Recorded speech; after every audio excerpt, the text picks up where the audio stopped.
Assalamualaikum warahmatullahi wabarakatuh.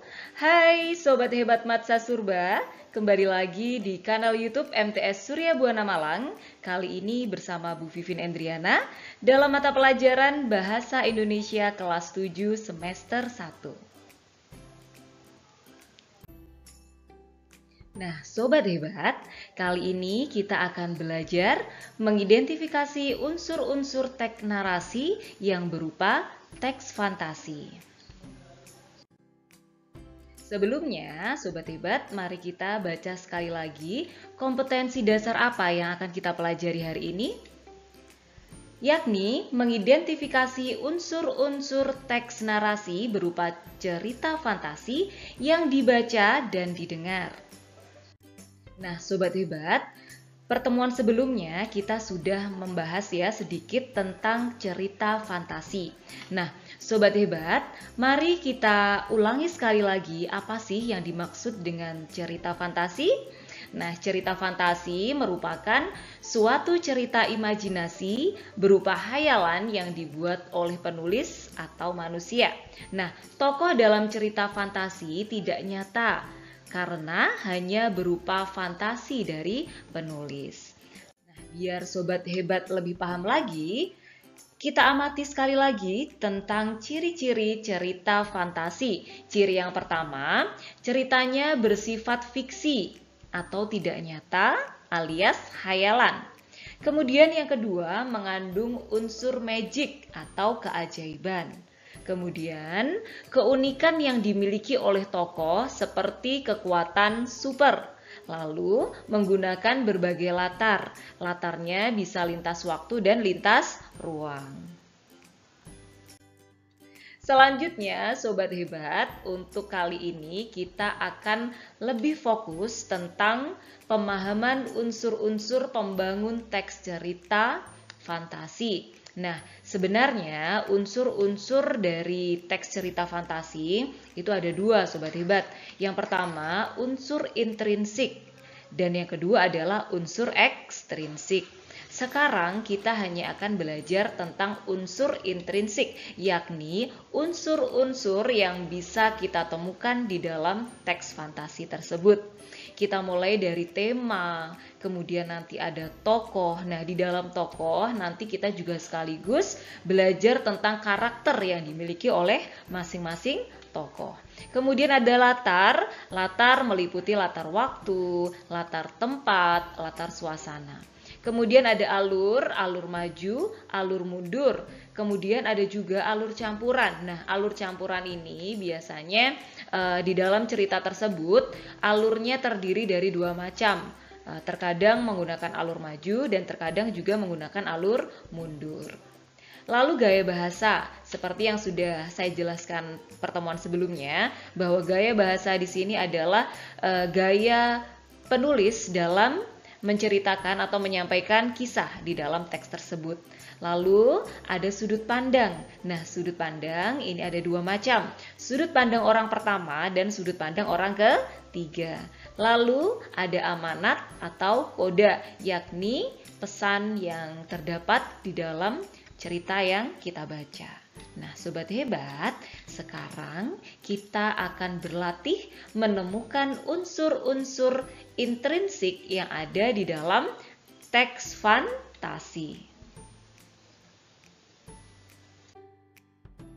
Baik Sobat Hebat, sebelum kita menemukan unsur-unsur intrinsik yang ada di dalam teks fantasi, mari bersama-sama kita membaca contoh teks fantasi yang berjudul Tamasya ke Bulan. Sudah siap? Nah, ini dia. Bu Vivin akan membacakan secara pelan-pelan. Silakan kalian menyimak dengan baik ya. Tamasya ke Bulan. Bronto hidup di sebuah laboratorium. Setiap hari dia berbincang-bincang dengan Merpati. Merpati memberitahunya bahwa ada sebuah tempat yang sangat indah di bulan. Aku tidak bisa pergi dari laboratorium ini. Ayahku tak mengizinkan, keluh Bronto. Itu bukan masalah. Kita ke bulan cuma sebentar. kita akan kembali sebelum ayahmu sadar bahwa kau sudah pergi, desak merpati. Bagaimana caranya? Boronto masih ragu. Mudah, kau ambil itu, bubuk pembesar badan, kau taburkan pada tubuhku. Setelah itu, baru kau bisa menaikiku, dan kita pergi ke bulan. Boronto mengambil bubuk di meja kerja ayahnya. Dia taburkan ke badan merpati. Merpati membesar seperti Garuda. Sayapnya berubah sekuat baja. Boronto naik ke punggung merpati. Di bawah, para pengawal menduga merpati raksasa adalah musuh yang menyusup. Maka mereka menembaki merpati dan Boronto menggunakan senapan mesin dan meriam. Tidak mempan, Boronto dan merpati sampai ke bulan. Di bulan, mereka mendarat di sebuah danau yang berwarna jingga. Di dalam danau itu terdapat ikan yang menari-nari. Ikan-ikan itu memiliki sayap yang mereka gunakan untuk terbang di atas air. Matahari dari bulan tampak kebiruan karena terbantul bumi. Boronto sangat menikmati pemandangan di bulan. Merpati berada di sampingnya. Keadaan yang sangat menenangkan. Boronto tertidur lelap. Boronto kemudian terbangun setelah mendengar teriakan ayahnya. Boronto terkejut, kemudian melihat sekeliling. Dia melihat merpati yang kembali ke ukuran semula, bertengger di dahan depan jendela laboratorium ayahnya. Boronto melihat merpati itu tersenyum.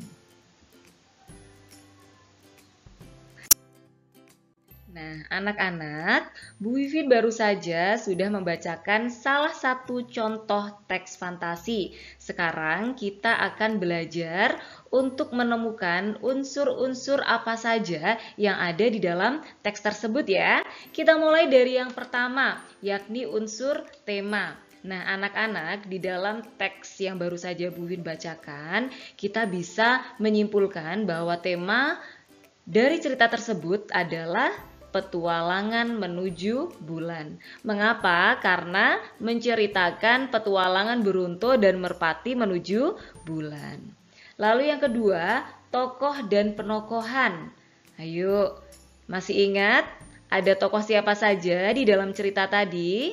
Yang pertama ada Boronto, kemudian merpati, ayah, pengawal, dan ikan. Selanjutnya, mari kita sebutkan bagaimana karakter yang dimiliki oleh masing-masing tokoh ya. Kita mulai dari Boronto. Boronto adalah tokoh yang penurut sekaligus juga peragu. Dari mana kita bisa melihatnya? Tentu anak-anak ingat ya bagaimana ketika merpati mengajak Boronto untuk ikut ke bulan, Boronto ikut saja ya. Padahal oleh ayahnya Boronto tidak boleh pergi kemana-mana, ya kan? Tetapi di sini Boronto juga peragu. Awalnya Boronto itu juga masih ragu. Kenapa? Karena dia oleh ayahnya tidak boleh keluar. Dia bingung bagaimana caranya kita bisa keluar dari sini merpati, ya kan? Kemudian si merpati punya ide. Ya, merpati di sini memiliki karakter yang kreatif, kemudian juga pemberani.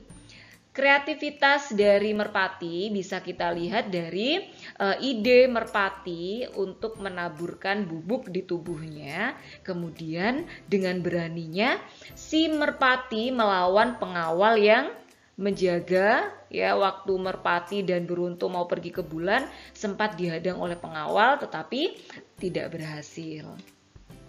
Lalu tokoh yang ketiga adalah ayah.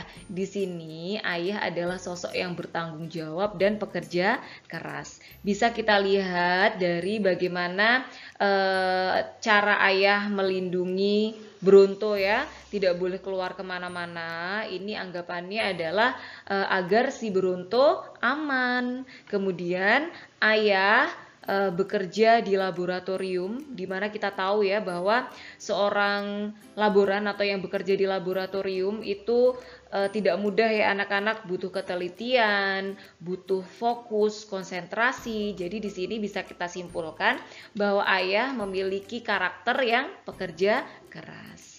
Kemudian pengawal. Pengawal di sini bertanggung jawab. Mengapa kita menyebut pengawal adalah sosok yang bertanggung jawab? Karena di sini dia diberikan tugas untuk menjaga keamanan.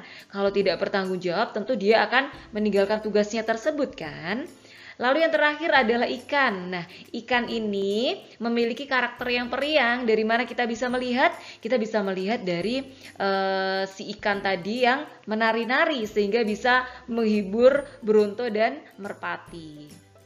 Nah, anak-anak di dalam cerita tersebut ya, tokoh utamanya adalah siapa? Bronto dan Merpati. Sementara ada 3 tokoh sampingan atau tokoh pendukungnya, yakni ayah, kemudian pengawal, lalu siapa? Ikan. Iya. Baik anak-anak, untuk unsur yang ketiga adalah latar. Latarnya ada di mana? Ya. Latar yang pertama yakni di laboratorium dan latar yang kedua ada di bulan. Nah, buktinya mana, Bu? Nah, anak-anak bisa menemukannya di dalam kalimat ini.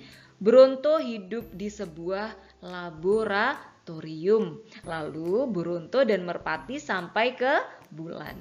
Ada kutipan kalimat di dalam teks yang sudah Bu Win bacakan tadi ya. Lalu yang keempat, alur atau jalan cerita. Nah, anak-anak seperti yang sudah kita baca tadi dan kita mengikuti proses jalan ceritanya, maka bisa kita simpulkan bahwa alur di dalam teks fantasi yang berjudul Tamasya ke Bulan memiliki alur maju ya, karena ceritanya runtut dari awal sampai akhir. Nah, anak-anak, cerita tersebut diawali dengan pengenalan tokoh, lalu muncul masalah atau konflik, lalu ada penyelesaian yang diceritakan secara runtut dari awal sampai akhir cerita. Berikutnya adalah gaya bahasa. Bahasa yang digunakan sederhana dan mudah dipahami. Nah, di sini kenapa kita bisa menyimpulkan bahwa bahasanya sederhana dan mudah? Tentu anak-anak bisa mendengar ya tadi bahwa di dalam teks tadi tidak ada istilah-istilah yang sulit dipahami. Kemudian yang keenam, sudut pandang. Sudut pandang yang digunakan penulis dalam cerita tersebut adalah sudut pandang orang ketiga ya. Dari mana kita bisa tahu anak-anak? Nah, penulis di dalam ceritanya tadi langsung menyebut nama tokoh yakni Bronto dan Merpati, lalu menggunakan kata ganti orang ketiga yakni menggunakan kata dia. Dan yang terakhir adalah kode atau amanat atau pesan yang bisa kita ambil dari cerita tersebut ya.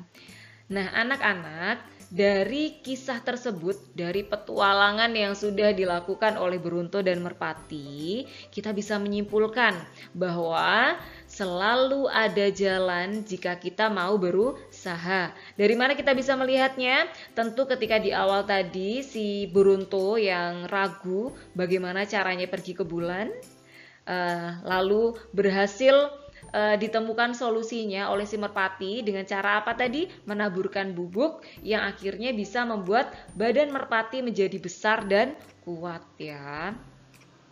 Baik anak-anak, demikian paparan materi yang bisa Bu Win sampaikan.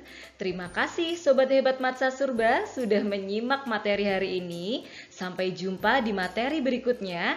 Tetap semangat, bahagia, dan tetap produktif aman COVID.